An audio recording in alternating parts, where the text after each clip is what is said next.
اللهم يا رفيع الدرجات اللهم يا رفيع الدرجات Allah.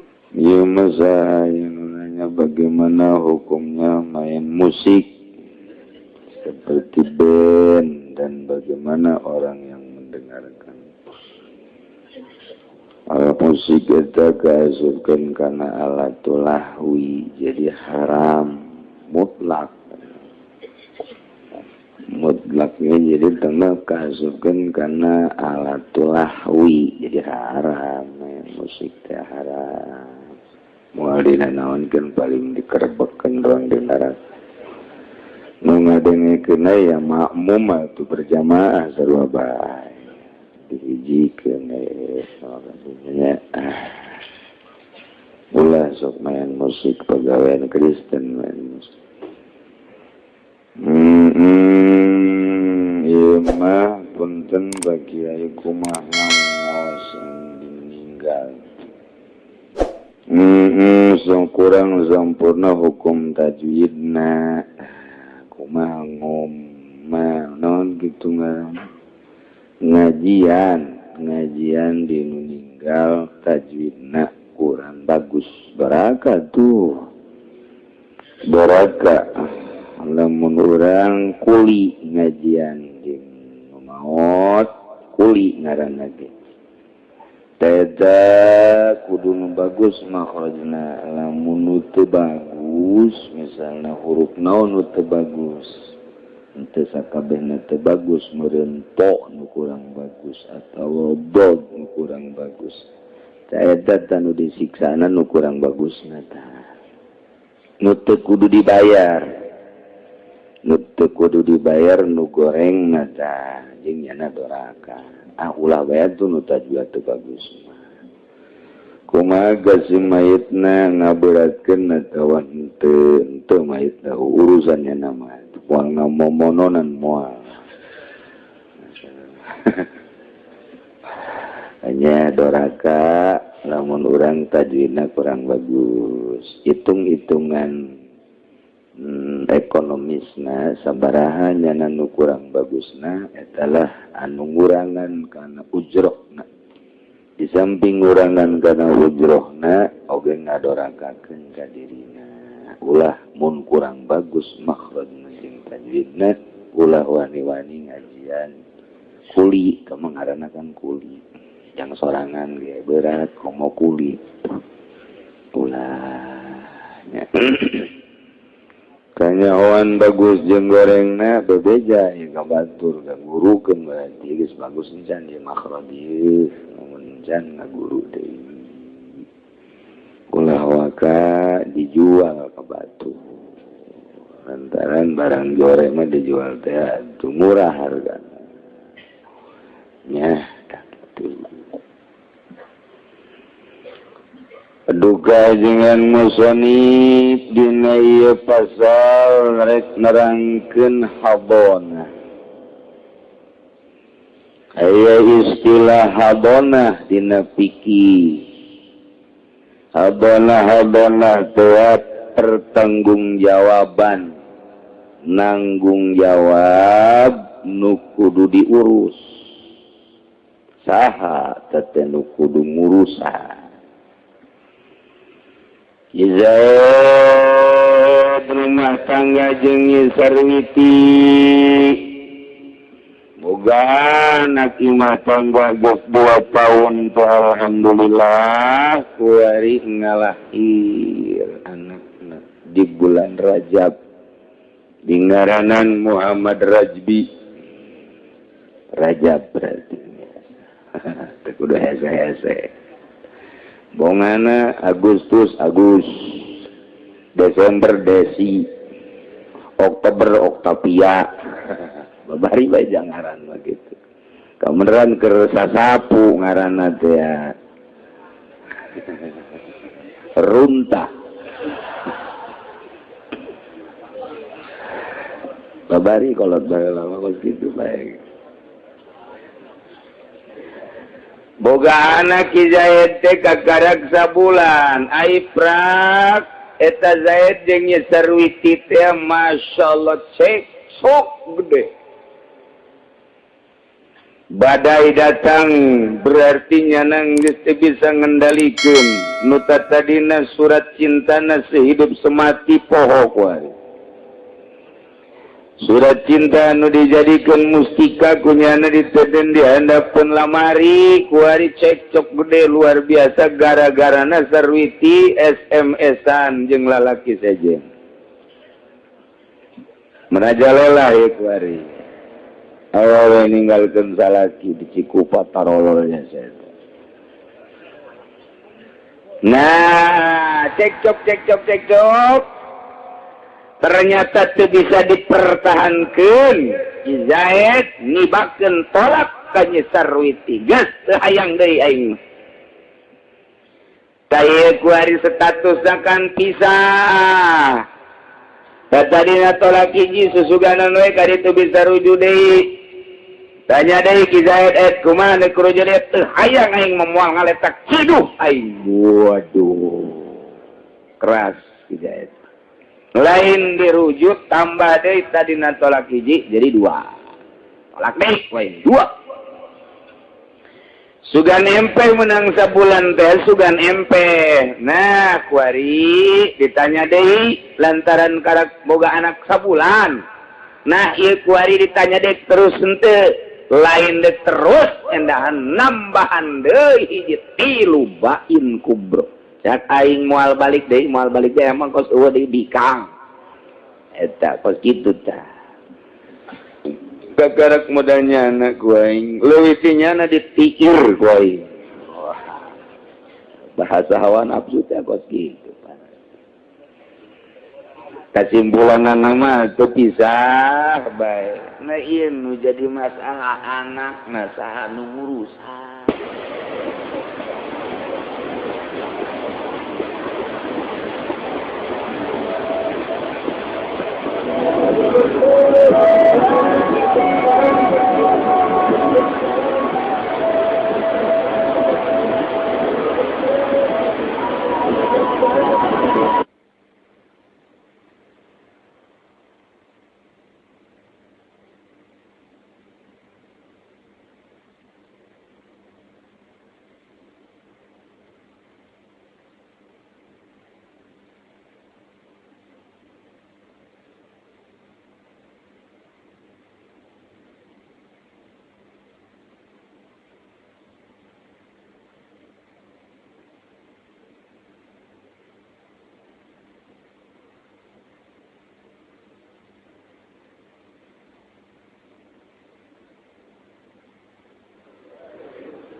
Nukuari jadi masalah soal pengurusan anak. Ieu saha ieu nu ngurus?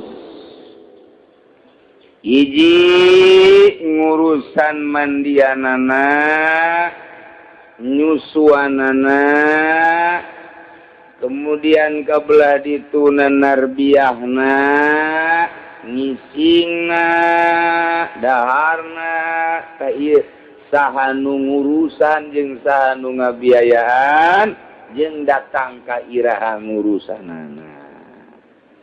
Rapih di agama mah sebenarnya mah. Lamun urang nuturkeun Al-Qur'anul Karim bakal kos di sorga hirup teh. Nikmat. Salaki ngabogaan hak, pemajikan ngabogaan hak, diatur ku agama urusan imah sangga lanjut jeung enggesanana aya aturanana. Urusan kenegaraan rakyat jeung pamarentah cukup dina Al-Qur'an ngatur. Kangjeng Nabi geus ngalaksanakeun berikut para khulafaur rasyidin dilanjutkeun ku para tabi'in. nikmat jasa hirup.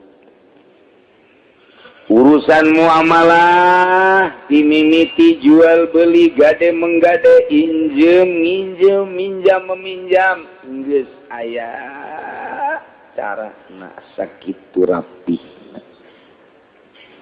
Urusan ketetanggaan urang jeung tatangga geus aya kabeh geus cukup dina Al-Qur'anul Karim. Ngan kuari urang teh diserang ku Yahudi sehingga Quran teu meunang berkibar.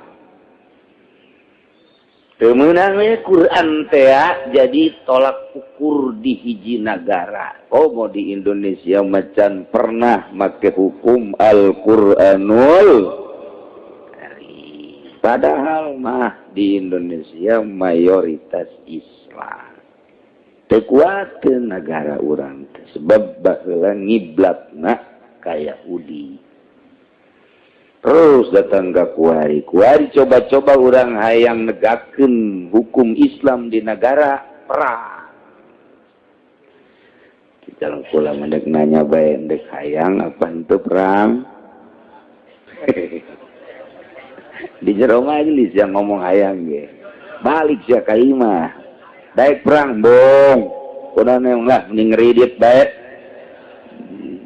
bong perang. Resikona luar biasa paeh pan perang. Padahal engke paeh kuari pas. Maningan paeh kuari memperjuangkan agama modar sorga maningan diangel tuh tapi paeh nak neraka maningan. Ya. Kuari mah mending kuari. Keluar berarti maju. Buktina tidak puasa Rajab bae.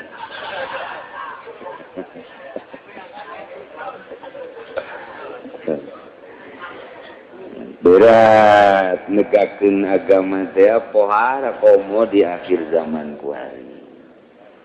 Boro-boro urang dek make sistematik. Al-Qur'anul Karim diterapkan sebagai sistem di negara cacak-cacak ngomongkeun agama lempeng baik lurah kasinggung camat kasinggung bupati makomo kasinggung biasa. Padahal mun ditanya agama nanaon sia Islam. Ketika nyaritakeun Islam nu bebeneran kasinggung sebab di benak hatina geus kalimpudan ku hawa nafsu sinar ilahina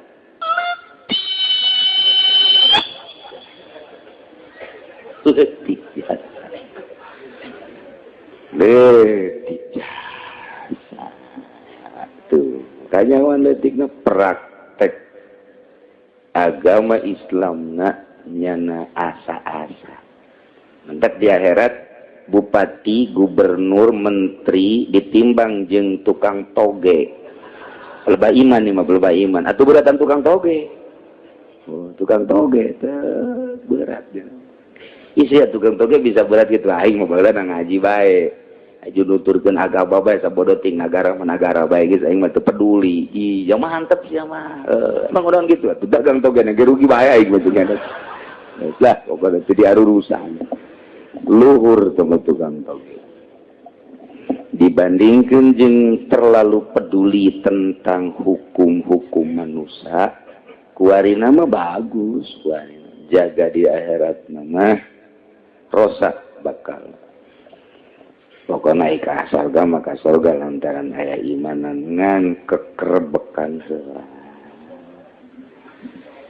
sabara kebal lagi ya 1500 tahun lah.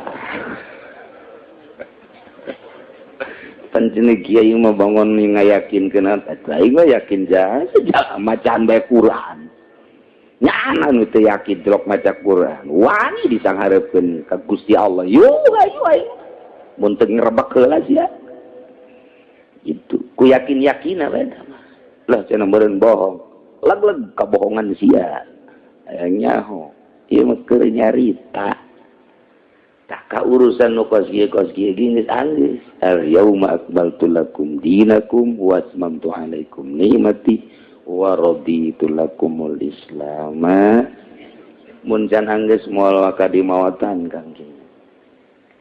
Mendak kurang mah kuari ngaji teh asalnya ho bae heula. Boh pedagang, boh pejabat. Asalnya ho bae heula bener teh kos kumaha abeh datang ka imam merenung.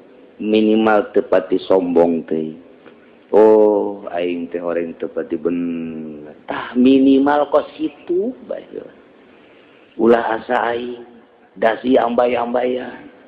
Balok di dieu bola lede. Haju asa bener bae pan eta mah pan ngaranna nu kos kitu mah tah katinggang tangga modar.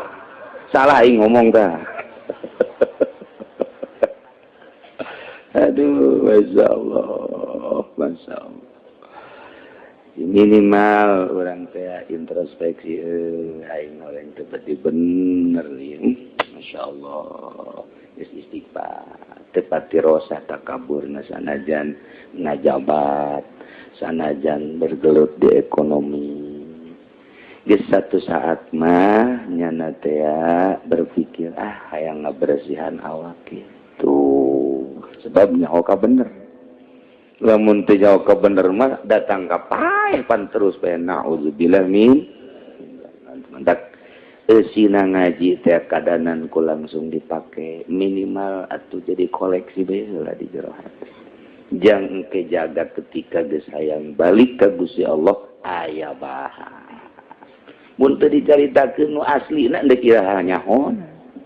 Deuk kira nyahoana. Sakadar nyaho bae heula. Silanan subhanallah geus nyaho mah aya pitulung Gusti Allah subhanahu eta lamun dibere taopek kos kitu tah bahasana mun teu dibere taopek mun teu aya ngaji aing ngaji perkara ditu jasa ulah ngaji ka Cileumeup dicarekan bae nyangan deui Kiai Golkar bisa disogok oh iya babarengan jeung Kiai Golkar itu rombongan berjamaah masuk neraka jahanam sia ka ditu. Cek Kiai, waduh eta Kiai Golkar sombong amat sekali-sekali aing nyombongan sia lah. Aduh. Tah ieu geus caritakeun pengurusan budak atawa boga anak edan, kemudian papisah indung bapakna. Mun kamari nyaritakeun pengurusan pamajikan jeung anak, urang babarengan imah tanggana atawa ngurusan bapak babarengan imah tanggana, ngurusan emak babarengan imah tanggana, na kuari mah papisah ieu nu ngurusan anak, ieu saha ieu nu ngurusan anak ieu. Oh. Iyalah. Jadi kesimpulan nama di mana-mana aya dua pasang, sepasang suami istri boga anak, kemudian kandas di tengah jalan papisah, na ieu kewajiban ngurusan anak di bawah umur memeh tamyiz, supaya orang lepas tanggung jawab di dunia, salamet di akhirat. Alamat abeh tanggung jawabna mantep dilaksanakeun ke di akhirat ketika disidang kurang teh aman. Panieu aduh komo nu nyandung mah ieu nyandung. Unggal pengkolan aya anak, unggal pengkolan aya incu, unggal pengkolan aya anak. Ih tadu nyararandung teh lain jore nyandungna ambalayah teu ngurusanana tah goblok jasa tah. Tolol tadu nyarandung teh tololna kos kitu doang. Ai nyandungna mah dititah ku agama ai teu ngurusanana tah. Pancen kiai kitu amat pang aing teh sedih jasa neuleuh awewe mamawa buntelan mawa anak ka imah. Waalaikumsalam. Salam kitu datang. Orang mana sih neng Cikupa. Aduh bener ya. Macam kamu nggak lagi kemana kita kawin deh. Emang tukang kawin nih jenazah lagi gula. Tetap tadi nanti neng dai punya macam di pelet beren punya nanti. Nah di pelet atau beren bogoh baik lah ulah lo bohong jeneng kiai mah. ieu bae anak teh nu ngurusan tanggeus 2 nu hiji ditungtun nu hiji diais buntelan nu gede paneta urang ciku patolo aja eta Gusti teh ieu nasib da deui kumahakeun insyaallah aya deui nu kieu aya lalaki boga pamajikanna 3 ngancam ka pamajikanna awas ya kajian teh aing teh dagang kamu doa awas ya lamun datang kaki uci kicing aing ngancam pamajikanna sebab aing bau panjang ki uci na awas ya mun pokona mah sia lamun kai mah ki uci dicapi jak aing atuh jana bebe aja dia tolong aya bae sakjana aing teh nyaho meureun nyaho aduh Gusti Allah macam-macam nu nyandung mah gitu kan nu nyandung mah macam-macam atuh endeu ka mana nyana ngomongna kitu ge keur dihareupeun ketika teu balik-balik mah pan nyana deuk menta tuluna ka mana atuh jalan tukang nyana Waalaikumsalam sebenarnya mah cenah kula diancam ieu teu meunang ka dieu ajupan atuh ka dieu ulah gandeng cenah kiai siapa diancam mongko ka dieu ongko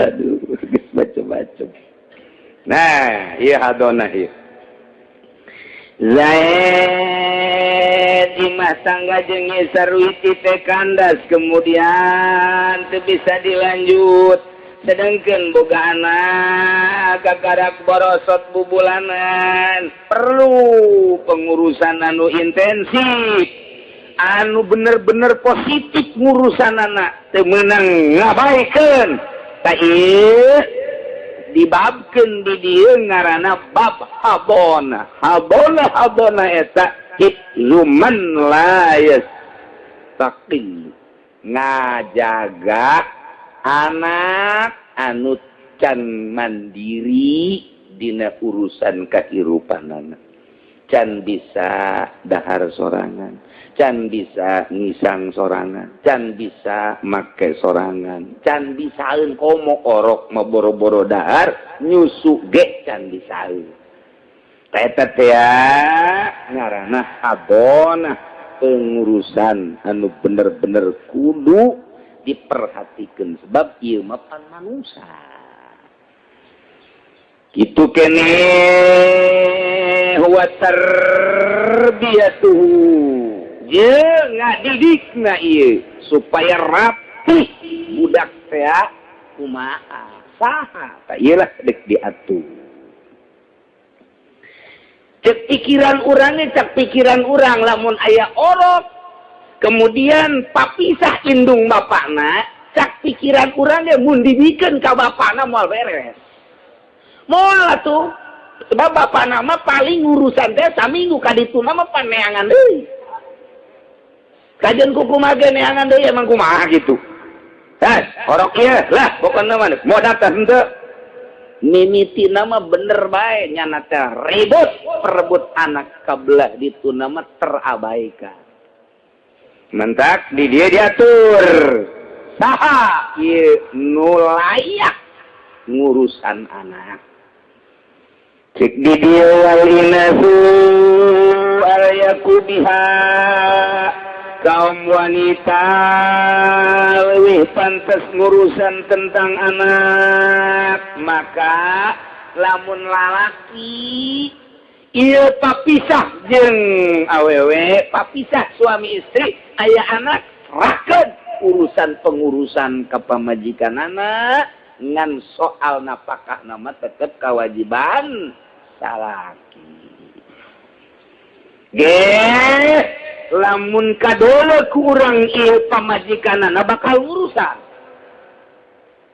kait teu mutlak ieu lamun pamajikanna bakal ngurusan hiji percaya keagamaanna diana nomor kedua mungkin teu ka mamana manehanana teh tah kait teu naon ai kitu mah pamajikanna memang kurang dina agamana boro-borona naon suntak lagi luar biasa kanyahoan keur babarengan jeung salakina oge teu ocon kanu sejen api lain saya teh mah ulah lantaran ngabahayakeun Nomor kedua teu ka mamana manehana naik kitu mah isuk-isuk ka pabrik sore datang isuk-isuk ka pabrik sore datang atau leng ka Korea ka Thailand ka Malaysia ulah diserahan anak sama kos kitu mah boro-boro diserahan anak diri da teu bisa ngurusan ulah jadi kait hiji beragama nu kira-kira bakal ngurusan nomor kaduana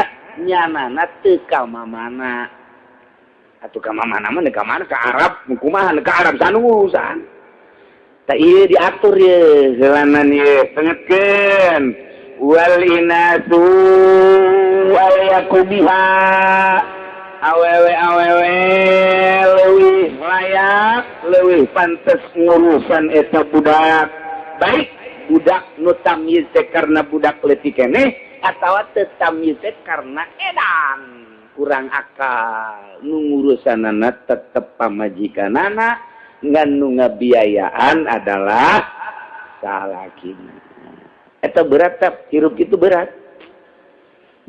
salaki ge ngabiayaan we asa deung-deungeun padahal anaknya kan anaknya tapi asa deung-deungeun we embungeun teh si salaki teh ngabiayaan anak ngabiayaan pengurusan kusadu meh geus tengah hiji jeung pamajikanana padahal mah pan anak mah teu bisa dikumbah lantaran darahnya na sakali anak tetep bae anak wari anak di akhirat moal henteu neangan sasaha nya anu diteangan di urusan jaga di akhirat bakal diteangan mana abah kulai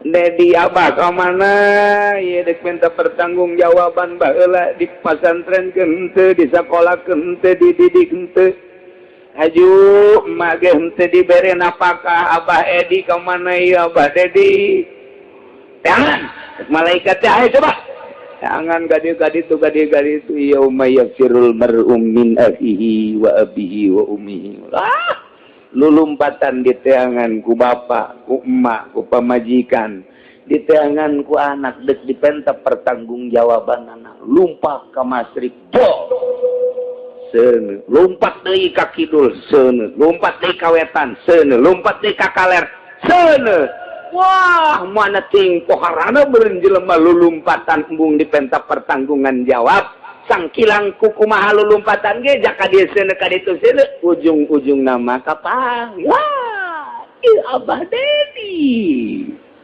waduh kaditu sia kaditu bah kula mung ka neraka minta pertanggungjawaban ieu lantaran kula teu nyaho salat lantaran ku abah teu diurus kula mendeuk sakitu bae embung ka neraka dek nembleukeun ka abah bongan abah baheula teu ngurusan kula dalam urang boga pikiran kadinya moal datang ka henteu ngurusan ieu pan urang nu mantap embung ngurusan teh padahal mah ulah keur ayana ge teu hayang asa lain-lainna deui padahal anak sorangan masyaallah nah ieu jadi nu ngurusan mah tetep bae awewe saha atuh nu ngurusanana waulahuna umun pangutamaana di antara awewe indungna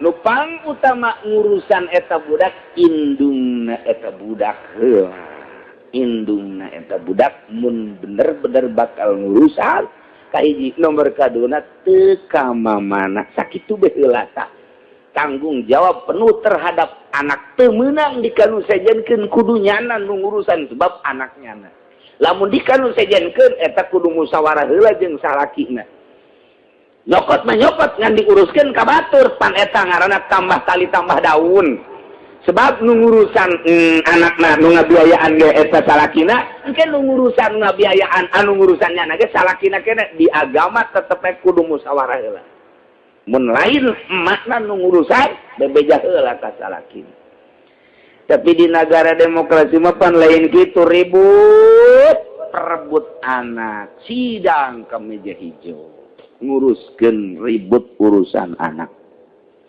komo di Kristen mah lamun ranan gitu ngaranna apa bisa kebeneran ieu boga perusahaan eta antara hiji jeung dua milih anak lepas perusahaan atau milih perusahaan lepas anak di atas segel eta Kristen mah kos gitu. Papisah boga toko misalnya gede swalayan. Nah, anak saya nundek ngurusan anak saya. Hah? Siap. Indung nak ngurusan anak, lepaskan swalayan. Ada ngurusan kula mah kain swalayan be, lepaskan anak. Jadi pilih antara hiji jeung dua. Eta Kristen teh kos kitu. Di Islam lain kitu rapi, di Islam tetep bae ari napakahna mangalir ti suami, lamun henteu dibere napakah awas tanggung jawab di akhirat. Pengurusan budakna ngising teh, ngaampokan teh, nyusuan teh, mandian teh, ieu adalah urusan indungna. Rapi guys. Geus kesalakina ngiriman unggal bulan kadinya. Majikanana atuh terus ngurusan kedatang deui adinya semua paling anjang we gitu susugan eta selamat pamajikanana bener-bener ngurusan kana eueuh masalah menang be 5 bulan 6 bulan pan sedowna geus masang deui lipena geus kandel deui LDL nangis anyar deh. Waduh, luar biasa. Jadi beger deh, ya tuh jangan ora kene. Tak iya pan ngurusan anaknya terbengkalai. Terbengkalai iya teh ya. Lamun nyana beger deh, boga kabogoh deh. Kamari kapan kawin teh jeung tatanggana. Ya urang cikupat eta aja urang pasar kemis. Kuari mah boga bebene urang bojong. Pan anak terbengkalai ya anak. Lamun nyana keur ngobrol, keur bobogohan ngaranna gerangna ieu, itu ge duda deui sarua. Nah, kuari anak ceurik bae, lain di ais, disusuan, dibekem punyana. Gandeng sia, ngaganggu emak bae. Bisa-bisa 2 kali 3 kali modar tuh budak. Jadi salila budak teh diurusan. Bener-bener diurusan. Kemudian nyanana teu ka mana ngurusan budak bae teu ka pabrik teu ka mana, silakeun indungna. Tapi begitu manehanana kawin deui, ieu ulah dibikeun ka indung geus kawin deui. Lantaran nyana sibuk ngurusan salakina. Mal kaurus ta budak tah. Mantep gede hulu. Budak bakalna gede hulu teu kaurus, sebab ngurusan bapana ge pan 2 huluna. Teka buru, jadi 3 ngurusan hulu burung. Teka buru. Ulah seuris ya.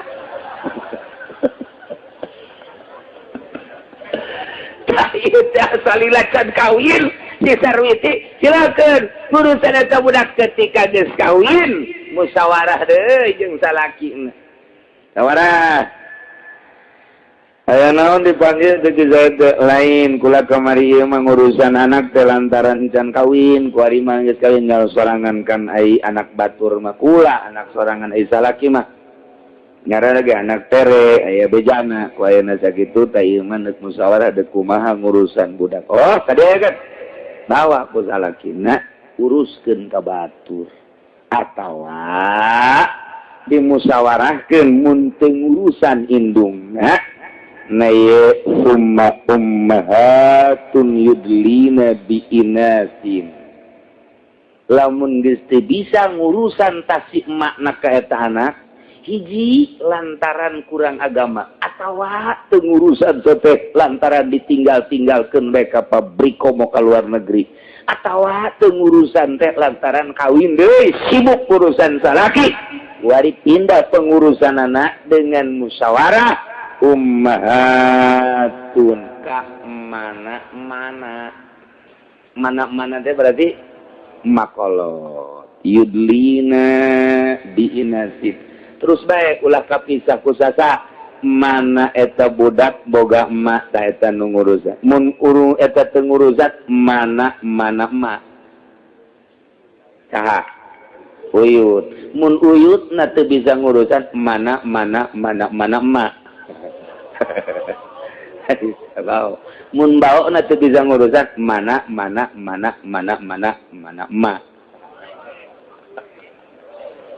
eta teh yudli nabi inasin ai di kitab mah eta harare eta yudli nabi inasin kudu disurahkeun kos kitu teh yudli nabi inasin teh ngajurus ti jihad mak bae pan aya kieu pamajikan boga emak boga abah boga bapak tah ieu pamajikan ieu mana ieu bapakna panti mana boga emak panti bapak ti bapana ge boga emak tah ulah ti jihad bapak nu urusan teh ulah dibikeun ka makolot ti jihad bapak tapi makolot ti jihad emak pan ieu mah ieu mana emak aya mah mana bapana emak wari mah heueuan balik sia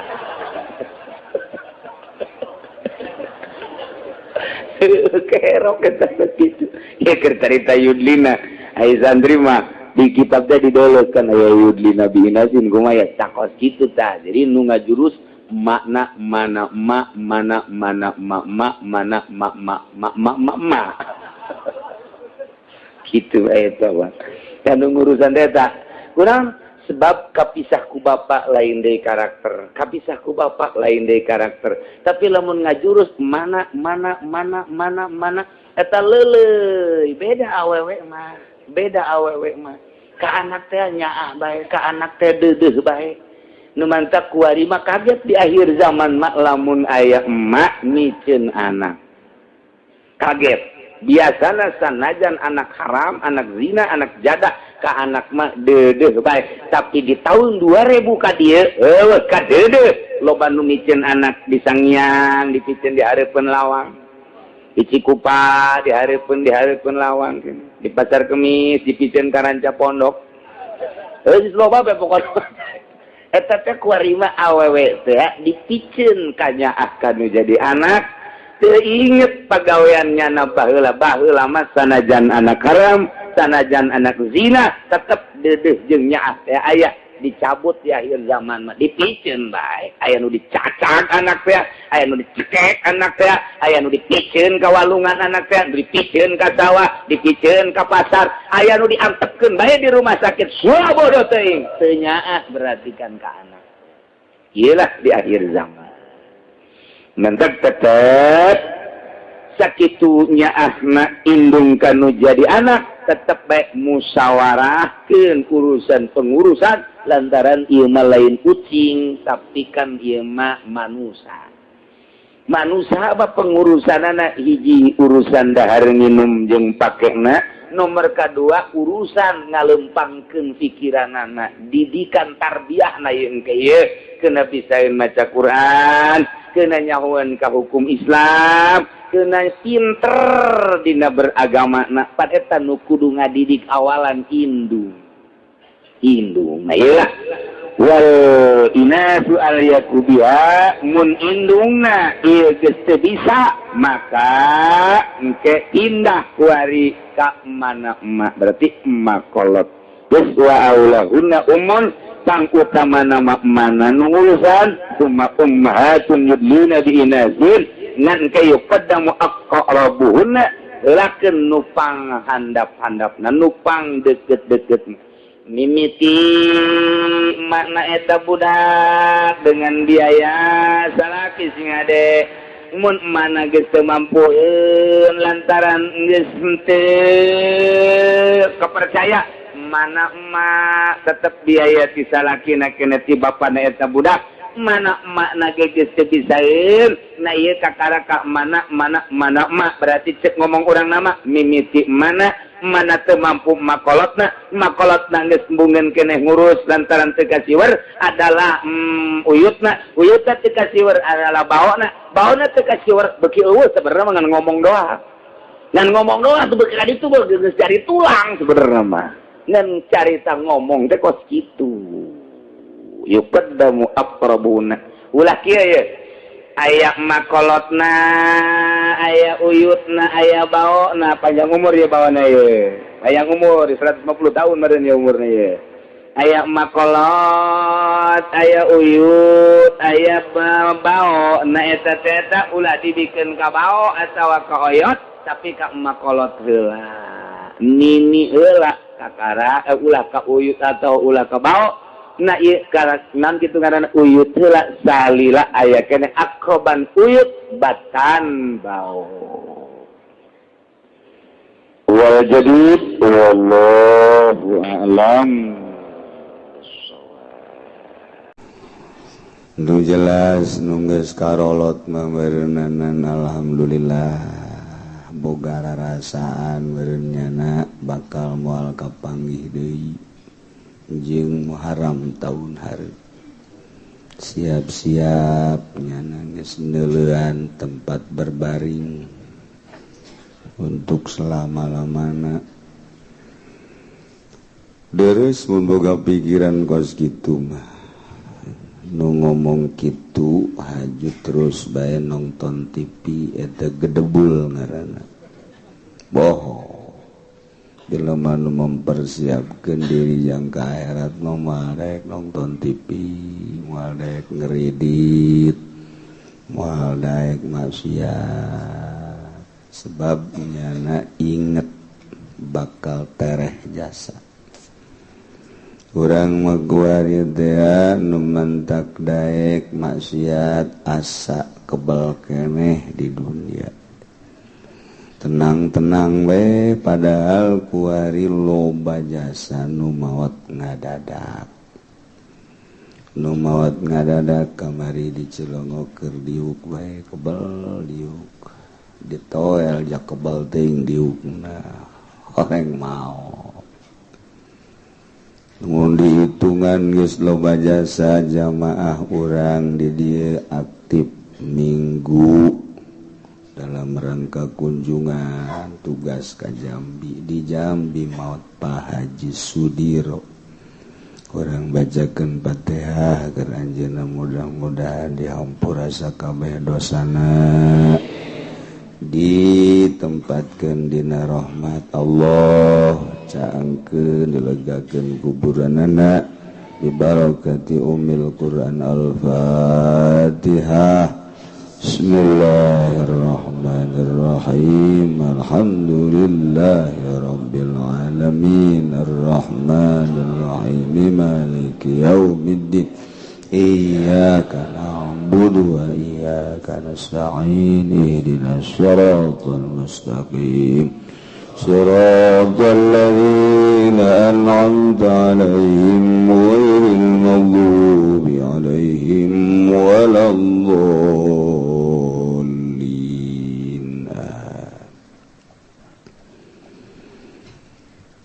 Urang ngalanjutkeun materi pangajian urang tentang mal jidayat patali jeung janin. Janin eta orok nu aya di jero beuteung ngaranna janin. Ye lamun dirusak dibunuh cara ngabunuhna dengan obat misalnya atau indungna disingsieunan datang ka nyana stres kaluarlah orokna atau ditenggelan indungna otomatis berontak anakna keluar pae na ieu nu nganiaya kena sanksi cek agama. Di dunia persidangan komo di negara Indonesia mah lantaran lain negara Islam teu aya hiji undang-undang mengarah karena persangsian janin tersebut, maka can selesai berarti di dunia ke diselesaikan di akhirat.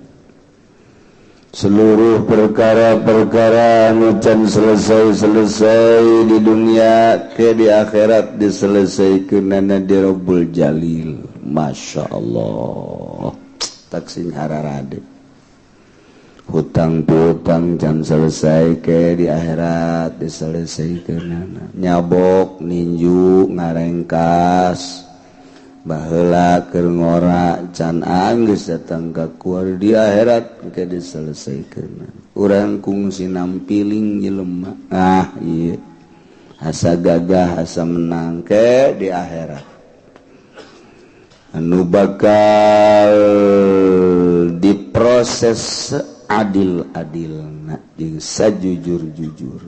Masya Allah urusan salat mah jeung Gusti Allah tama babari lantaran Gusti Allah mah pangeran urang kurang 2 3 4 malah salat teh menta bae ka Allah Gusti ja Gusti mah pangeran mana tanda barahan Gusti atuh kakurangan salat abdi ampura bae lamun Gusti lamun teu ngampura ka abdi kurang salat lah sapira 5 genep 7 aju kurang abdi ku Gusti teu diampura atuh Gusti pelit berarti embungeun Allah disebut pelit malaikat kasorgakeun daripada aing disebut pelit mah tuh babari jeung Allah mah babari geus kasorga-sorgakeun mah habaq cek malaikat teh baniza Allah tuh jamal sempit ya surga aing melga mantap kan ngeunaheun da jeung Allah tapi urusan jeung manusia mah teu bisa kitu Gusti ampura bae abdi baheula boga hutang ka saha kaki Zaid atuh aing mah ngampura Zaidna tuh coba ngampura teu panggil Zaid ampura bae hampura ku aing jadi teangan keur di dunia saya kepanggih aja asa telepon mailbox melulu malah lakona aing nek datang ke paeh aing bayar aduh pan gua aing mah amal goreng aing kasiakeun kabeh ya ulah kitu bae aing mah geus kitu bae pokona masyaallah atawa amal bagus tadi kecopot paneta urang aduh rugi jasa rugi nuantak loba jelema anu muflis teteter amal bagus tadi dunia na salat na rajin puasa na rajin maca Quran na rajin dihijikeun jadi amal soleh horeng boga kazaliman jeung batur jeung kizae di sidang di akhirat dicopot kabeh amal bagus bahkan gorengna diteumbeuhkeun ka nyana dekumaha deui ya neraka tah ieu mentak sigadeun mentak urang ngaji ge abeh urang nyaho mantak adu henteu ngaji embung nyaho kunaon emang lah geus nyaho mah kabet cek geuna segala haram itu haram ya haram mumpung teu nyaho aing mah pokona mah kuari eta beloon deui teh bajeloba ieu padahal syariat urang supaya nyaho muamalah urang muasyarah urang jeung Allah jeung makhluk hablum minallah hablum minan nas tu dimaksud supaya di dunia hasanah di akhirat hasanah patali jeung janin kamari lamun aya jelema ngan aya hiji awewe nu keur hamil kemudian keluar orokna pae wajib kudu mayar guru eta kamari geus dicaritakeun abidun wa amatun mumayyizun salimun min aibi nabiin nu salamatina cacat mun aya abid bayar ku abid abidna cara di Indonesia bayar ku harga abidna anu mumayyiz pintar salimun salamat min aibin mabin maka diperkirakan abid model kos kitu hargana sekitar 100 juta udah dampak gagah naon bae bisa nya nama kita nyupir bisa, kita macul bisa, kita ngenekan komo ngenekan mah. Bahkan awakna pakai ganjalnya nemu siap baik. Hebat tuh Pak Habib.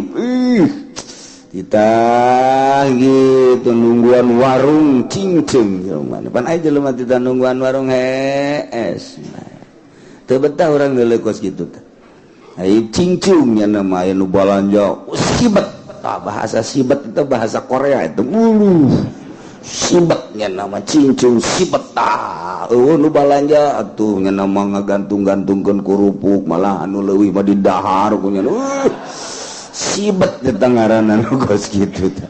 Wah, geus pokona di sisi digigir dibersihan disapuan tangeunaheun jasa neuleuh pelayan model kos gitu.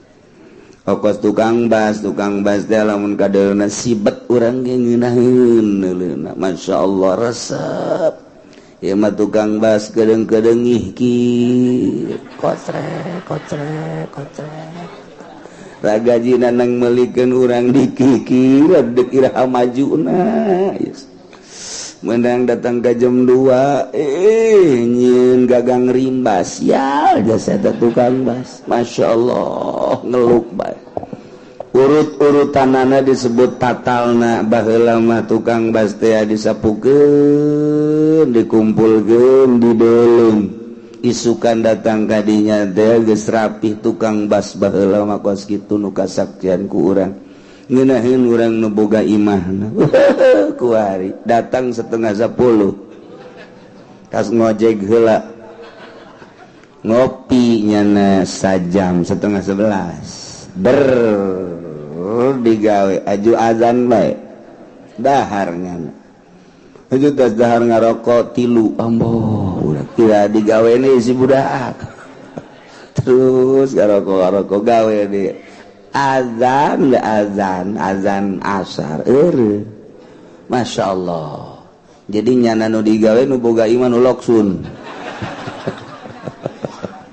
nu boga iman diteruskeun salah aya hitung-hitungan anang ke di akhirat tenang bae sih nyana nyoceng waktu nuku urang geus dibayar waktu dasa poe dengan perhitungan mulai jam 8 eureun jam 5 ajuk ujana dipake api lain atung ge aya hitung-hitungan bawa urang ka sorga ku sebab eta ieu tuh ulah bingung-bingung ka aja nyana hidayah mah ayo bae terus anunya urang kurang peti bagus ibadah urang tah aya tukang bas badal gitu dicokot ku urang ayo sia kan ngeunaheun tah aduh tapi loksun mah loksun bae tetep sadaja dicokot ge masyaallah ieu di akhir zaman mah korupsi teh geus pejabat korupsi kabeh nun teu korupsi bahasa kos kitu aya hiji dua batu kadeuleu kabeh nu digawe di pabrik nu digawe tukang bas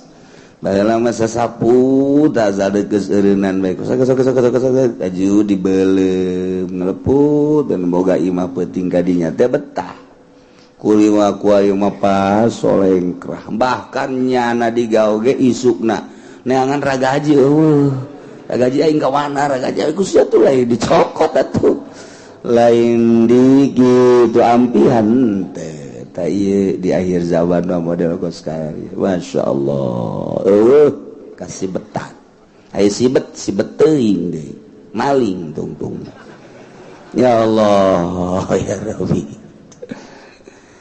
teh kuari dek nyaritakeun janin nu dianiayangan janina Yahudi janin Nasrani urang ambalaya janin Yahudi janin Nasrani dunia dibagi 5 benua Yahudi masa eutik nempel di Palestina lah leutik jeung saeutik baheula kanjeng Nabi dakwah di Madinah Yahudi aya terakhir sekali Yahudi keluar di Madinah ialah anu cicing di Madinah nu lumpat ka Timur Tengah ditu lumpat ke Mesir lumpat gitu naon ngaranna Irak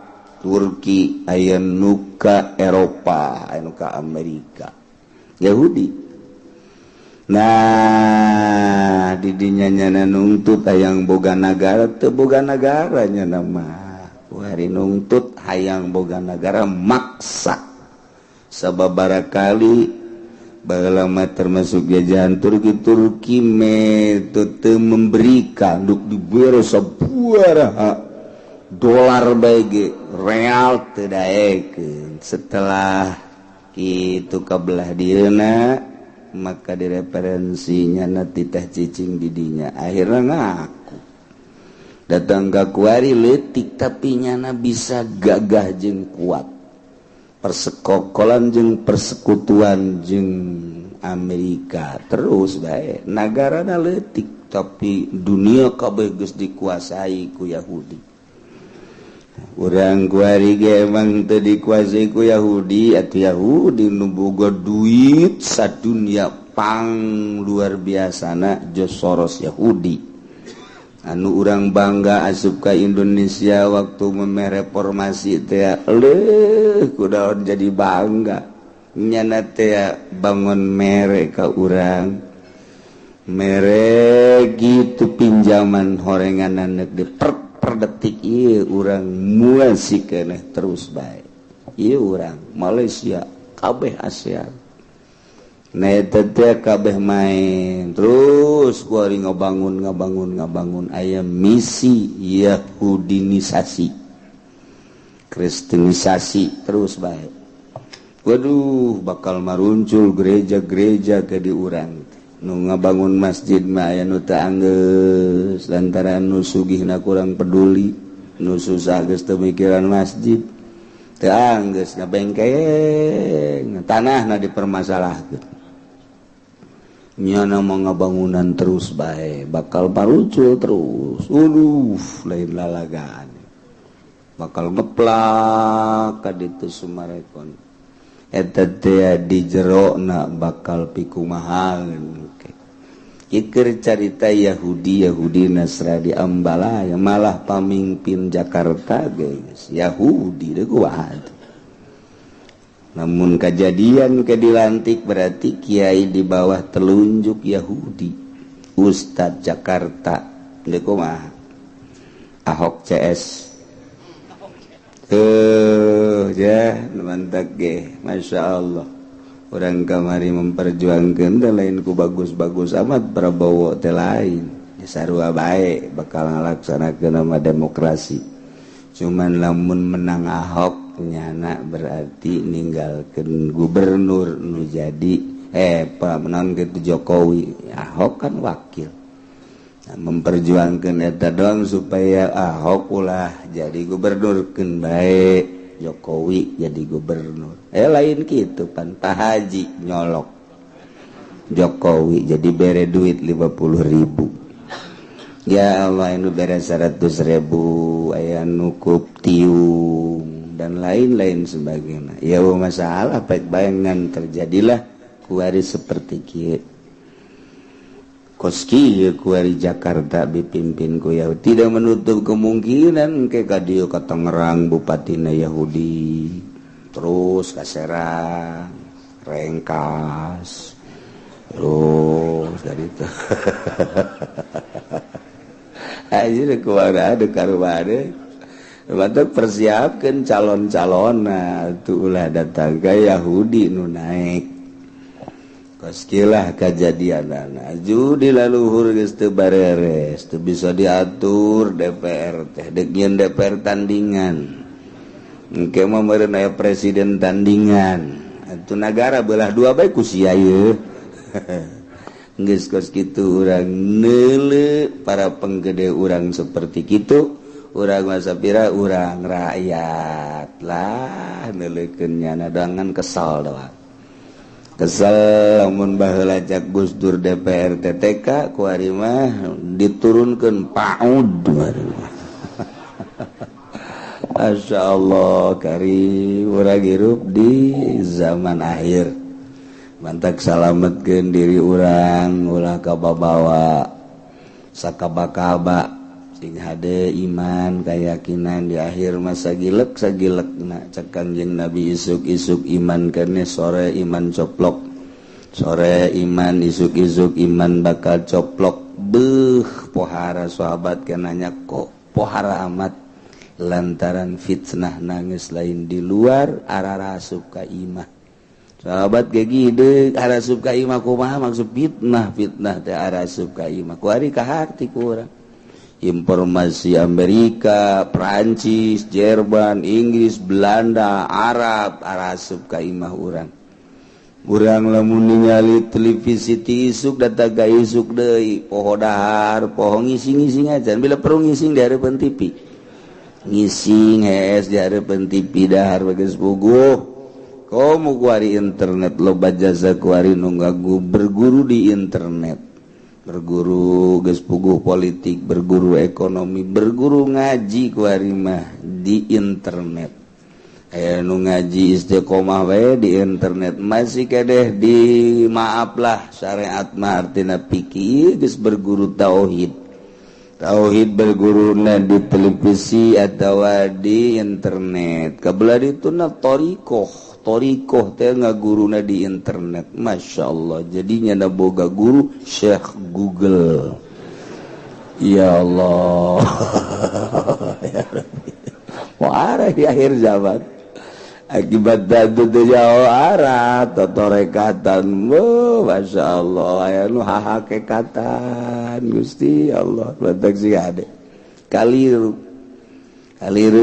ya di akhir zaman mana dukun mana kiai akur bae dukun kos kiai kos dukun akur bae lantaran loba nulalagan tadina nulain polisi pupolisian nulain abrian ai baheula pan baju polisi baju abri itu bisa dijual sembarangan kuari mah baju abri atuh diembrakeun nulain abri atuh make pakaian abri akibatna bisa disalahgunakeun nulain polisi menang make polisi akibatna disalahgunakeun kebongan dijual di akhirna jelema keur naik motornya nanya top motor teh mana suratnya cokot gojara dar sugan teh mah orang polisi gadungan lain ini jeledu pada takos gitunya disalahgunakeun taruhlah geus kiai mah disalahgunakeun eueuh masalah malah nangkepnya na malah yang nangkep udah ngeriung mah saya aja nah kiainya iya nggak apa-apa dah jadi kan orang babacana badudak badidu kajen guys orenganan waduh bandar koprok Masya Allah ngaku jadi kiai masalah guys apa jarugi dah kan sakit gitu dong paling berkat doang sama tapi pan lamun geus ngaku polisi nangkep di jalan dibawa tepuguh ke mana na abri dan lain sebagainya ieu kasus-kasus kitu pan pohara ieu lah kuari mah geus pohara salametkeun diri urang ngaji nu bagus perbaiki salat urang teh kaler kidul ngetan ngolon nungguan ajal datang teu kagok teu kumaha atuh geus bae cabut bae balik keur kagok jasa urang ieu bisnis ieu tinggal 2 poe deui transaksi balik cek malaikat Israil itu alah geus ya balik aya nu deuk kawin 2 poe deui deuk jandung balik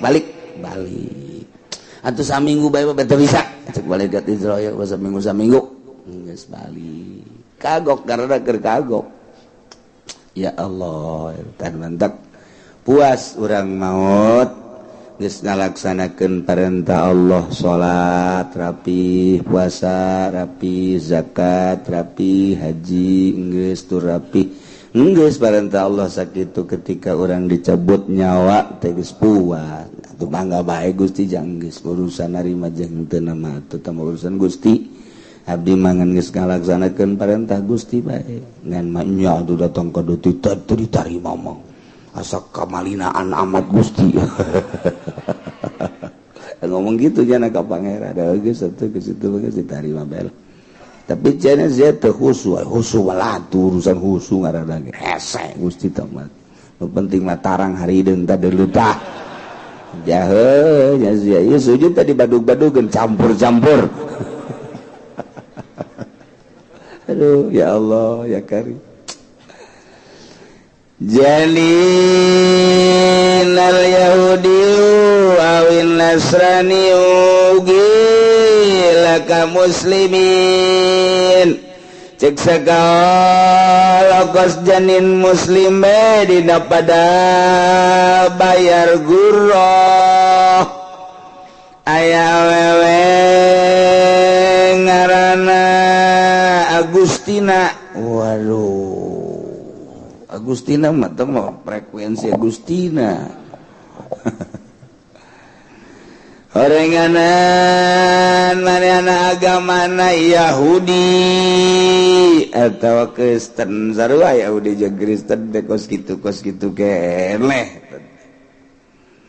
artina gerakanana mah akur beda seetik kadang-kadang okos nu berseteru dina agama beda kitab Yahudi mah Taurat ya Nasrani mah Injil tapi muharrab kabeh ge tahrif geus teu balener mun nya ge Yahudi nya kelan Taurat pan dina kitab Taurat teh titah ngimankeun ka Allah percaya ka Allah aya syariat jeung dituduhkeun dina kitab Taurat bakal aya nabi dan selanjutnya itu kan dina Injil mun nya ge nya kelan Injil nu asli dijelaskan ya'ti min ba'dismuhu Ahmad bakal datang engke Nabi Ahmad geuning henteu berarti tahrif dia loba kuari nu nyarekelan kitab Injil nu maca Injil asli haju arasup Islam lain lalaga kuari teh di satu sisi mah Amerika keur nyerangan negara-negara Islam di sisi lain mah di nagarana loba nu arasup Islam ieu keanehan teh sok tara rimbul bae Masya Allah Karim di Inggris teh kapan sekutu Amerika di satu sisi mah manehanana teh keur kitu meakeun kekuatan Islam negara teh digempuran di sisi lain di negarana ribuan warasub Islam eta teh urang teh rahasia Allah Subhanahu wa taala masyaallah Karim timiti ledidai dibunuh karena asup Islam kabelah dieuna atuh baheula kitu Muhammad Ali suntik Parkinson lantaran nyana istimewa jasa bahkan siap dek jadi presiden jahat orang Amerika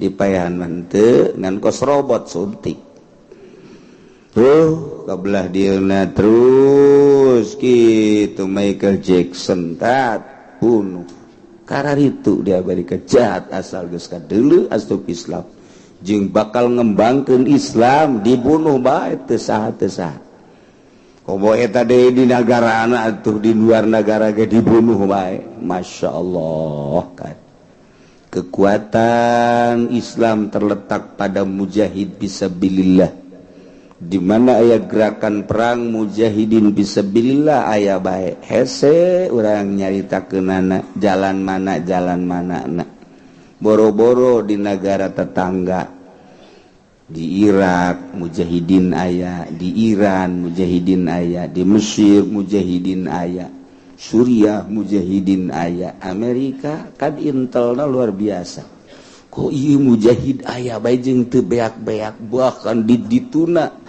Talibana terus-terusan digempuran muncul jeung kuat lain lalaga Masya Allah Afghanistan terus dibekot muncul terus mujahid boro di negara itu poso terjadi mujahidin aya di poso aneh datang ke kuari jadi bingung luar biasa jeung hese di peranganana hiji berarti kudu di perangan ku umat Islam nyieun lah nyana ngadidik ISIS be aku ISIS mah tuh kuari geus puluhan mujahid nu hebat teh maot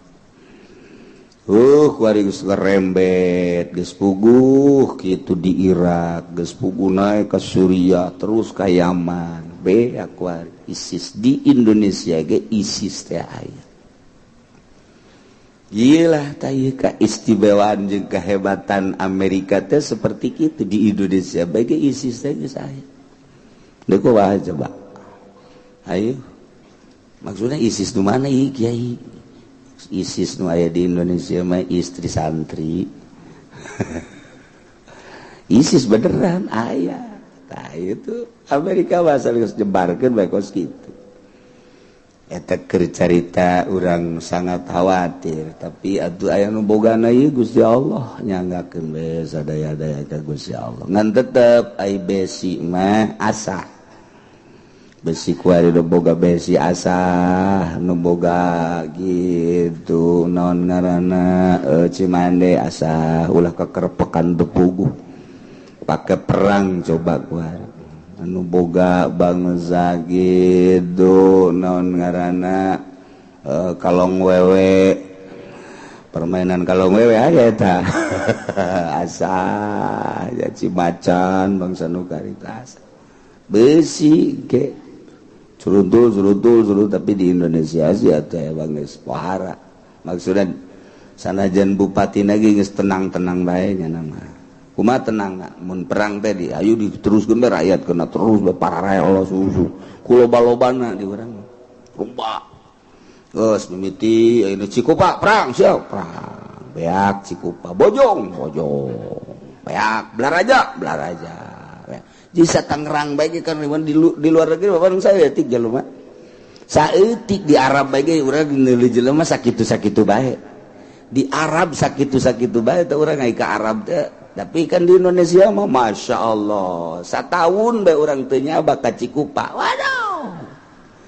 budak amal litik nyaho tuyul nyaho budak jelema ih loba jasa takos gitulah Yahudi da ieu keur carita wal janinul Yahudi wa yawe ngaranna Gustina dianiaya ternyata warenganan Yahudi atawa Nasrani Kristen ta eta teh kumaha mun aya jelema menganiaya awewe beragama Yahudi atawa Nasrani efek tidak penganiayaan janin keluar gila kaum muslimin sarua kos jelema muslim baik dina pada wajib bayar gurro wadila cek sagal mahuwa hadarun eta mah tersia-sia teu kudu kena sangsina naon ja eta mah memang agamana ge di luar muslim ieu wala sawu gurratun nurutkeun cekala sama gurratun kudu bayar gurrah kasolusi gurratu muslimin seperti lu gurrah jelema muslim bae waraqiku usruki mati umi yaumal jinayai abid eta 1/10 harga indungna yaumal jinayati dina poean jinayat aya awewe amat kemudian dianiaya barang dianiaya indungna barajal arok berarti arok nate rokik karena janin rokik ieu mah 1/10 harga indungna sabaraha ieu ternyata indungna teh hargana teh ieu teh kan saukur 10 juta lamun 10 juta bagi 10 berarti 1 juta 1/10 harga indungna rokik murah wagila cek sagal mari jadi li sayyidiha eta mah dipasrahkeun dina poean dibakeun ka sayyidna waktu keur dibakeun ka sayyidna meuli sabaraha ulah harga kuari lantaran meureun 10 tahun ka tukang mah dibelina ku sayyidna tetep bisa harga teh 50 juta kuari mah turun satege sewe tanagaan harga kuari mangan sakadar 10 atau 20 juta nah ieu cek sakal mah waktu keur dipasrahkeun ka sayyid umur sabaraha harga sabaraha hargana 50 juta bagi 10 sabaraha 50 juta bagi 10 saudara. Bener tante sih eta. Asa aing mah mang-mang. Bangun teu bisa ngitung teh. Mun bisa ngitung geus sarugi sia. Dagang bangun rugi melulu ge. Eta teh akibat teu bisa ngitung. Sabaraha duit ya? Ya hargana sabaraha duit? Ente mah dagang gitu kan. Oh iya, hargana 50.000. Nu bener ya. Tawar-tawar geus jadi 50.000. Nah, duitna 100 ribuan. Dikombalian kunyana 70.000. Ayo sia dagang gitu bayar. Mal kebal tapi rarang sadar. Mal kebal rarang sadar tuh. Ya seperti harga ya. Oh ya harga teh 10.000. 10.000 merenya 50.000. Dikombalian 25.000. Dikembalian lain 25.000 harga 10.000 jadi berarti 45.000. Untung 5.000 nya nah. Dagang sih kos gitu. Tetep rugi kayak datang deui ka kiai Waalaikumsalam. Dagang ambruk cenah kiai. Atuh bu harga lain salah manajemen, lain salah kiai. Atuh salah jana. Balanja 10.000 duitnya 50.000-an dikembalian 45.000. Ayo sia. Mal kebal dah ngajual imah hujanana. Ayeuna bagus papan lain kitu. Berarti hargana oh iya harga 50.000. 10.000 mere duit 100.000 kan dah. Tah kembalian 10.000. Beres.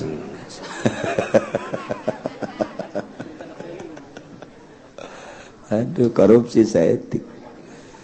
Giliran nu boga apa deui kembali nasek. Oh lupa saya. Tuh emang ngarah kitu da doang ya nama. Mun teu ditegor batu terus bae.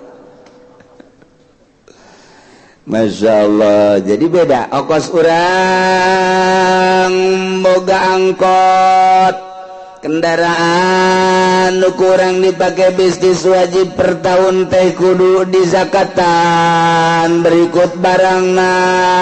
Beda jeung mobil pakaian pribadi unsur-unsur bisnis teu kudu dizakatan. Truk mah mutlak teh jamual aya jelema nu boga kendaraan pribadi truk balaya. Aing mah ieu resep jasa moal dipake narik ieu truk pake pribadi bae ka mana ge make truk bae jana. Ondangan ge make truk. Aduh tawa budak kudu dikagrogolkeun teman. Moal aya tuh jelema nu make kendaraan truk. Jadi truk mah jelas jang usaha wajib dizakatan.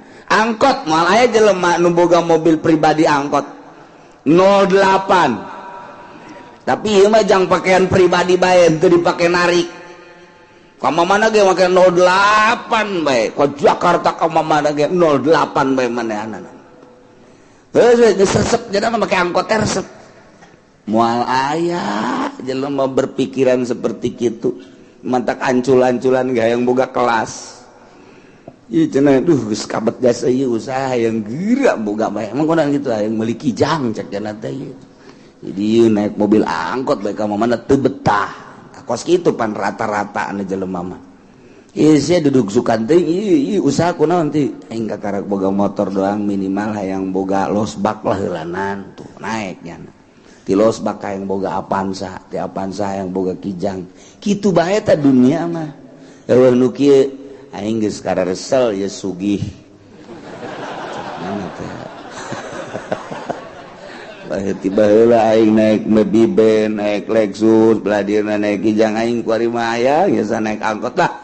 Geus aing mah sapopoe naik angkot teh saha jelemana. Saha pi jelemaeunana nu geus kitu pugu ancul-anculan ge aya ngeunah. Aya ngeunah eta harese. Mentek lamun aya jelema geus apeng-apengan ngaler kidul usaha dan aja cet bae mondok beuh tah malaikat tah jelema. Lain jelema tah mah anu geus pengalaman ngaler ngidul ngetan ngulon dan lain sebagainya haju manehanana kesempatan loba ngora keneh tapi daek mondok lain jelema tah malaikat tah campur jurig tah mah. Cara ka jelema pugu nu masantren ge hayang geura eureun. Ieu pasantren ge hayang geura eureun, teu eureun sote jana teh ku sebab harese ka kaler ka kidul bae. jadi rumah santren nu normal gua teh rumah santren salapi mah nu normal ulah dipake kahasud ulah ieu pasantren modern hararasud bae ka pasantren salap teh nyahoun jerona ayo terus ya kembangkeun ka modernan sia datang ka paeh ke kadeuleu ke di jero kuburan sia nyekelan modern maksudnya kumaha atupan nyekelan modern ge anu dibaca nama kitab salapi awas ya ditundung sia memodernan datang ka haju liwat nyana nyacat salapi apa nu dibaca aja di kitab di kesakolahan modern teh sapina nu dibaca teh takrib nu dibaca teh Fathul Muin atuh pada eta teh kitab salapi sia ku galedeg sia ku doa kiai-kiai eta emang kumaha gitu ayo bae kembangkeun ja pasantren salapi mah sa Indonesia teh ieu teh geus teu kudu dipundur-pundurkeun mundur sorangan teu kudu dihasudan teu kudu sorangan kege okos Muhammadiyah jeung ahli sunnah ngabidah marhaba cek ulama salah tah Muhammadiyah antepkeun ulah di bidah pareum sorangan pareum atuh ku anu karolot geus parahe nu ngorakan teh rek marhaba atuh otomatis pareum bejakeun ka Muhammadiyah ulah galak teuing marhaba mah pareum sorangan kitu mantap kula mah anu ngadu marhaba ya bodoh ahli sunnah na bodoh ahli sunnah di layanan menang sia Muhammadiyah menang kajian ku kumaha ge kege pareum emang kumaha aing bae ieu geus kolot ieu marhaba anak aing teu bisa marhaba geus kege pareum di lembur aya nu geus teu marhaba geus teu marhaba teu naon padahal mah ahli sunnah wal jamaah pareum sorangan bejakeun ka Muhammadiyah ka ditu ka mana tah di dinya tah di lain tuh di ditu tuh diputat onam teh mah lah wujud kal Adam diputat mah anggap eueuh tah mah diputat mah sapira 2 ese Tegal Kunir kabelah ditu nasa etik naon teh belah ditu Tegal Kunir teh tah naon ka ditu mah sekolahan teh tah eta dinya bejakeun ka kitu menang kitu sia menang geus ulah dua hese-hese ieu pasantren salap Waalaikumsalam di mana ya abdi teh anu enak naon rek masantrenkeun anak deudeureus ya alhamdulillah anak boga sabaraha 3 kiai nu hiji alhamdulillah pinter geus jadi sarjana nu hiji di alhamdulillah beasiswa deui ieu nu hiji mah belat jasa ieu lah cek ulah mondok bae lah hayo sia geus nu belet ka dia-diekeun ka bae geus aduh normal tapi di hasudan mah heran pasantren modern kayak kieu dia tuh urusan ketegasan mah emang pasantren salafat ti baheula sebab nyekelanana nyekelan keaslian nya nama pan isuk-isuk cau sore-sore aung ugu pasantren salaf ge asal geus kena Golkar bae atuh geeusan wassalam warahmatullahi wabarakatuh selamat tinggal ka kiaian asal geus asup Golkar bae geus wassalam deuleu kumaha teh sia ge aing mah lain lalagaan ieu lain lalagaan deuleu di kaler di kidul asal geus asup Golkar geus majelis tinggal majelis geus wassalamualaikum warahmatullahi wabarakatuh selamat tinggal selama-lamanya budak kos deuk paeh bae tapi aya sih anu aju mikir aing sugih henteu asup ka Golkar santri arareueuh masyarakat embung ngadengekeun aing lah berarti aing salah ya Gusti abdi rek tobat ka Gusti salah berarti abdi cicing di Golkar pindah abdi ke PDI lah kiai goblok tolol oplok bebeja teh tobat bae ulah aju saasup-asupna Masya Allah terus ya digadil bisa sih ya eta deres tak kiai anu haju sadar mah Gusti abdi dirasakeun ku abdi hiji kekhusuan khusu moal aya teu ceuli kiai Golkar khusu teu ceuli sa anjing moal ku aing dijamin moal khusu ge ca sombong amat aing mah jadi jelema sombong heula ku ari ya dulu khusu mah kadeuleu emang kumaha gitu emang khusu teu kadeuleu ja khusu teh zahir cak nu bisa mah cak urang nu teu bisa khusu teh batin cak nu bisa batu zahir kos kitu mah di kelasnya nama khusus teh zahir mantak kanyarahoan ge mantak Imam Ahmad bunga mamun ka Imam Ghazali teh zahir cek Imam Ahmad mah beja Imam Ghazali ka mana mak batur mah makmum tapi adi sorangan teu panggil Ahmad batur ngamakmum ka kakak sia Aisyah henteu malah kunaon atuh sia bangun teu saluyu hirup teh jeung dulur teh henteu mah hampura bae lain hampura-hampura kunaon gitu hatena kakak getihan mah getihan panggil Ghazali enak di sia lain bunga makmum orang cenah hate sia getihan Masya Allah langsung sujud ka hampura mah hampura bener adik kula gitu kunaon kula keur salat ijtihad haid ka babawa ka jero salat jadi nyana keur ijtihad masalah haid jadi nyana keur nyieun masalah haid teh pan getih ka babawa tah ka jero salat waduh berarti tah di makomnya nama zahir atuh kos kitu teh ya Allah ya urang ge sebenarnya tu katara jelema teh katara ya ku ahli nama katara asal jelema set bae ka dieu bangun kudu kikiran bae terus ka dieu kesangan panas berarti kan kayawan kan ku urang atuh kayawan gampang teh kajian ku mah geus sia hareudang ya heueuh jahoan bae nyahoan kadeuleu ku aing kabelah dieuna jelema ngalentuk basa sia keur beuting mantes daon emang mantes daon emang kanyahoan kan saya tunduk kan oh nyahoan bae lain nyahoan atuh sok kadeuleu sekolah ucing nundutan nyahoan kan ku urang lamun jelema pungpla pengple rapi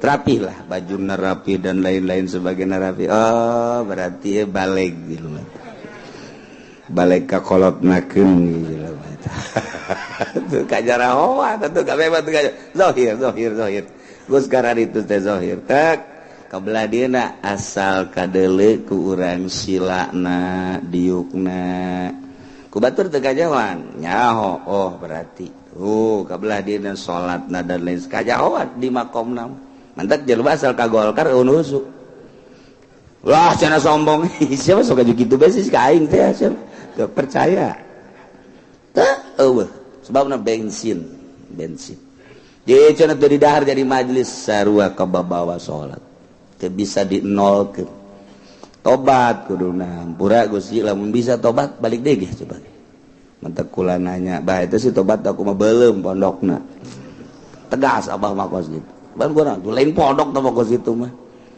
lain pondok tah mah urang mah hook bae beuleum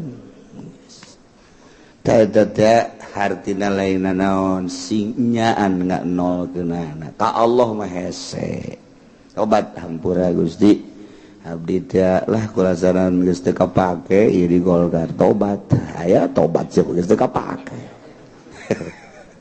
mun nyaan tobat tinu kos karar itu lain Golkar bae ya PDI itu lo geus urang mengasingkan diri ka Allah ilmu aya di nyana tinggal eta hijabna doang geus ka Allah bae saminggu 2 minggu pastikan lamun deuk berangkat ka Allah neangan batur nu ka Allah ai kitu mah kan di Golkar babaturanna jeung jelema Golkar sabatur pan cak Imam Ghazali kotok ngahijina jeung kotok deui bebek ngahiji jeung bebek deui embe ngahiji jeung embe deui tilok aya kotok ngahiji jeung manuk tilok aya hiji waktu aya manuk ngahiji ta jeung kotok ditanya ku embe manuk sia kok kehijian jeung kotok mah kunaon aing geus teu bisa hiber cak yeuna teh batur aing oh pantes embe ge kieu kahardi ku aing orang mantak sia babaregan jeung kotok geus bisa hiber teu bisa hiber aing deuk sabatur atuh aing jadi sia lamun bisa hiber bae bisa hiber batung apa aing ge aya pejabat ngahiji jeung kiai eta ruruntuk korupsi ngan deurus kene jangan teu jeung gajah diliek sia jeung gajah mah eta orang bahasa ahli filsafat lain lalagaan kaharti jasa kan sok kiai kuari jadi aya di MUI teu daekeun ngahiji jeung kiai biasa jeung itu bae heran eta Masya Allah kiai modern aneh teu daek ka hiji jeung kiai salap mah bebas jeung sasaha bae ge Kiai salap mah boro-boro jeung kiai modern, boro-boro jeung ustad jeung jurig ge hiji kiai salap mah. Jeung kuntil anak ge terus bae. Halang kiai salap ya tuh sabae bebas-bebasan bae. Sebab naon? Kiai salap mah zahirna doang, batinna mah ka Allah. Atuh poat lain salap atuh lain kos kitu mah ngaranna modern teh. Kiai salap mah batin mah ka Allah, zahirna mah jeung manusia. Kok bisa gitu rahmatannya ka manusia nu butuheun rukun wudu, rukun salat, jerona mah teu hayang ka Allah nya nama. Mantak lamun diondang ngariung teh embungeun. Lamun diondang ngariung masih kene hayang atuh lain salapi teh pokos kitu mah. Sapi teh mah. Tah, urang amati coba gitu. Amati. Asal geus boga pasantren modern teu daekeun jeung kieu salap. Kotok jeung kotok, embe jeung embe. Nah, tapi lamun sadar gerage, sadar lain cak ulah kula menyampaikan Imam Ghazali. Sadarkeun, lepaskeun gerage. Anu urang aya di mana posisinya? Teu jeung Golkar lepas, jeung PDI lepas, jeung PKB lepas, kabeh jeung organisasi lepas, jeung kemodernan lepas. Urang hiji teu butuhkan batur mah nyoloyong pasti ngoser sakumaha lauk kasaatan koser pasti kaki salap jelema lamun deuk ibadah kaki salap moal aya nu nanya kaki modern moal deuk ibadah mah sebab nu dipake patokanana ulama salap kitab salapi nu nyekelan kitab salapi nu mana ku ajeun kumaha ge pejabat eureun pejabat aduh hayang belajar ibadah moal nanya kaki modern pasti kaki salap mantak Gus Dur teu eureun-eureun ge ti isu kadoa eta nu nanya hayang bener ibadah teh di kalangan intelek teh teu eureun-eureun. Nah, pasti sebab kaki modern mah nanya kaki modern saya tuh bagaimana pengen ibadah yang baik. Oh, begini. Iya. Terus ini bagaimana saya pengen merapikan soal harta saya. Harus disedekah-sedekahkan. Kemana sodakohnya Kiai? Ya kalau bisa bawa ke sini aja, nggak usah jauh-jauh lah. Saya lagi ngebangun tuh, udah nggak usah kemana-mana dah kalau soal sodakoh mah. Baliknya nah, sial tak Kiai berarti jurig dunia tuh Pak Kiai. Banyak tuturkeun aing kos kitu, aing mah hayang nu tiis kemana? Ya itu teh mah Kiai, bo alabatan genderuwo orangana. Lain tuturkeun hate tetep cangcaya. Kula lamun nyaritakeun aya hiji mualaf sugih di urang, mualaf keturunan Korea sugih. Sanggeus sakitu wawuh lah jeung kiai modern di Jakarta, di Penta mimiti 100 juta, kemudian 500 lantaran boga pabrik sugih dibere. Kabelah dieuna ganti. Asup deui ka kiai modern kena tetep nyana dibenan menta deui untuk bangunan dan sebagainya. Jenuh. Katilu kaya kapanggih ari modern mah henteu ngan kiai tukang ceramah tetep dipenta jenuh ayolah anu ngabejaan kita kesono yuk ngobrol lah jeung kula henteu kukubangan sakadar jaritakeun bahwanya namu alap saya kenal dengan kiai anu kok bisa kenal gitu ya gini nyana ngomong jadi lama-lama pabrik saya bangkrut cenah kiai. Lama-lama pabrik saya bagus. Kenapa? Aduh terus-terusan ngerecek pakai katanya. Apa itu ngerecek? Kurang karunya eta kamu alap sampaikan ke pindah imahna pindah nyokot deui nyana. Jadi telepona dan lain sebagainya ganti lantaran terus baik. Di teleponan baik per bulan. Masya Allah horeng teh reman teh lain di lapangan banteng baik. Preman teh lain di pengkolan bae di pasar. Kiai ge jadi reman horeng. Masya Allah karim. Akhirnya alhamdulillah terus ngobrol. Pindah imah segala, nomor telepon cabut. Nyanana HP-na embung. Jenuh atuh terus-terusan. Asuplah ka di haul bilu haul ceurik nyana. Subuh aya di dieu teh. Jelema jangkung kasep. Pohara teh. Terus kabelah dia nih milu ngaji nyana ngajina lantaran orang Korea butuh penerjemah.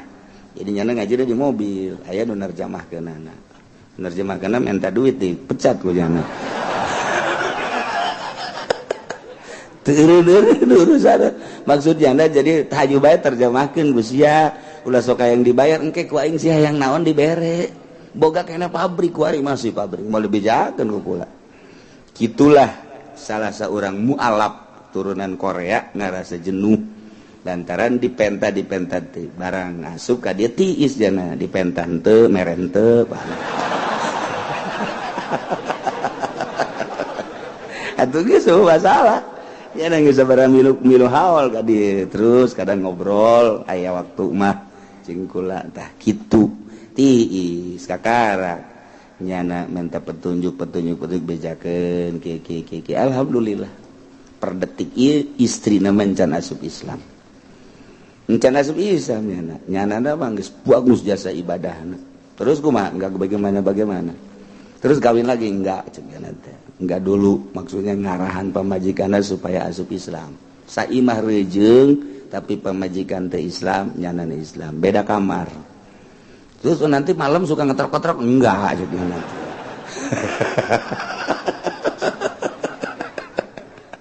aduh Masya Allah urusan kos gitu bata-bata rahasia-rahasia lah di enggak wallahu a'lam bishawab urusan trisno mah tuh hes eta. Nah, wajanilul yahudi awin nasrani ukila ka muslimin wakila hadarun wala sauguratun katulusi gurati muslim warraqiq usuki mati umi yawmal jinai wakila al-ijhad lisaydia pain kanat maqtuatan lamun maindungna maqtu'a dianiaya datang ka para rotong pegat wajanin salimun kuwimat salimatan anggap indungna salamet kan kieu janin nu kaluar ti indung anu roki indung anu amat berarti kan ieu roki tadi ukurkeun kana harga indungna cokot 1/10 harga indungna kuari indungna lantaran indungna dianiaya parargat leungeun pegat suku pegat dan lain sebagainya anakna keluar janin teraniaya indung namun dihargakeun kan murah ulah dihargakeun geus maktuah kuwimat salimatan bil aso mun salamet harga indungna sabaraha cokot 1/10na saha nu bakal nanggung jawab jeung dikamanakeun ieu toroganana wa tahmiluhul aqilatu fil azhar nanggunglah karena iya 1/10 asobahna nurutkan cikal azhar faslun wallahu a'lam bissawab.